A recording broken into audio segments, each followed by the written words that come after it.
10 years later, the D'Artagnan series, Part 4, by Alexandre Dumas, read by Bryan Godwin. Chapter 1, in which D'Artagnan finishes by at length placing his hand upon his captain's commission.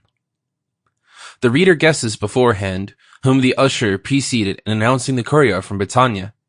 This messenger was easily recognized. It was D'Artagnan, his clothes dusty, his face inflamed, his hair dripping with sweat, his legs stiff. He lifted his feet painfully at every step, on which resounded the clink of his blood-stained spurs. He perceived in the doorway he was passing through the superintendent coming out. Fouquet bowed with a smile to him who an hour before was bringing him ruin and death. D'Artagnan found in his goodness of heart and in his inexhaustible vigor of body enough presence of mind to remember the kind reception of this man. He bowed then, also, much more from benevolence and compassion than from respect. He felt upon his lips the words which had so many times repeated to the Duc de Guise, "Fly." But to pronounce that word would have been to betray his cause. To speak that word in the cabinet of the king and before an usher would have been to ruin himself gratuitously, and could save nobody. D'Artagnan then contented himself with bowing to Fouquet and entered.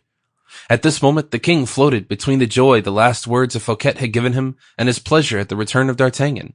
Without being a courtier, D'Artagnan had a glance as sure and as rapid as if he had been one.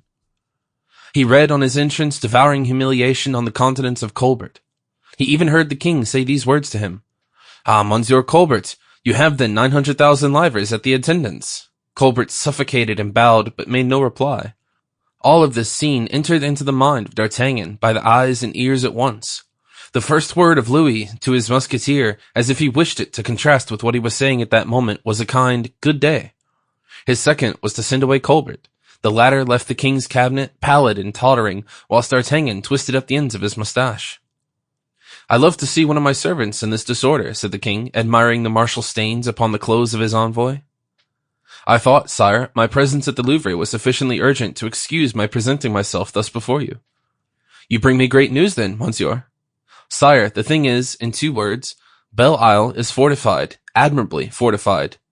Belle Isle has a double enceinte, a citadel, 2 detached forts. Its ports contain 3 corsairs, and the side batteries only await their cannon." "I know all that, monsieur," replied the king.